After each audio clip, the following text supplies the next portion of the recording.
Bismillahirrahmanirrahim.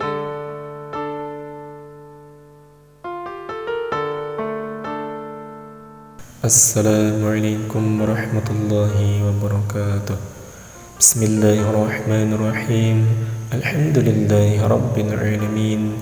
Wabihi nasta'inu ala umuri dunya waddin. Wa sallallahu wa sallama ala sayyidina Muhammadin khatimin nabiyyin wa alihi wa sahbihi ajma'in. Wa la hawla wa la quwwata illa billahil aliyyil azim. Para pemirsa yang dirahmati Allah Subhanahu wa Ta'ala, selain memiliki efek buruk dari tinjauan medis, ternyata tidur setelah makan tidaklah dianjurkan dalam ajaran Islam. Praktisi medis Dr. Naila Mafazah mengungkapkan bahwa terdapat beberapa risiko kesehatan yang perlu diperhatikan jika seseorang kerap tidur setelah makan. Salah satunya resikonya adalah ketika asam lambung naik ke kerongkongan. Kita harus bisa membiasakan diri menahan untuk tidak tidur setelah makan karena dapat menyebabkan beberapa penyakit.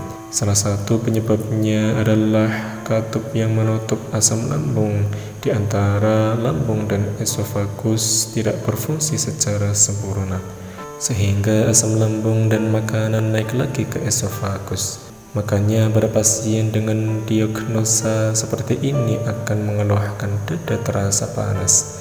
Selain itu, tidur setelah makan juga menyebabkan keluhan seperti nyeri perut, perut terasa kembung, dan bahkan bisa sampai keluhan sleep apnea atau kondisi ketika napas akan terhenti selama beberapa detik.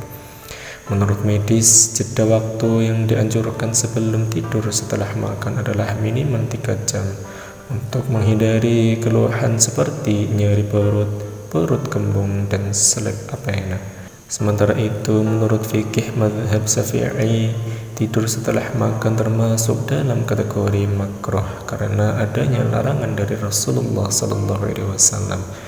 Rasulullah SAW menyarankan agar setelah makan sebaiknya diisi dengan zikir kepada Allah Subhanahu wa Ta'ala untuk mencerahkan hati yang menjadi gelap akibat makanan. Rasulullah SAW bersabda, "Dinginkanlah makanan kalian dengan zikir kepada Allah Subhanahu wa Ta'ala dan menjalankan sholat, dan janganlah kalian tidur setelah makan karena hal itu menjadikan hati kalian keras." Hadis riwayat Imam At-Tabrani. Selain itu, Imam Al-Ghazali dalam Ihya Ulumuddin menjelaskan bahwa minimal setelah makan seseorang disarankan untuk membaca tasbih 100 kali, sholat 4 rakaat, atau membaca Al-Quran 1 juz. Imam Sufyan Ats-Tsauri diceritakan bahwa beliau setelah makan melanjutkan dengan sholat malam. Ini adalah contoh dari salafun saleh yang hendaknya kita teladani. Jika Anda sering merasa ngantuk atau bahkan tidur usai makan, maka sebaiknya mulai sekarang dihilangkan kebiasaan itu. Kalau sulit, maka sebaiknya mulai dikurangi. Wallahu a'lam bishawab. Semoga ilmu yang sedikit ini dapat bermanfaat.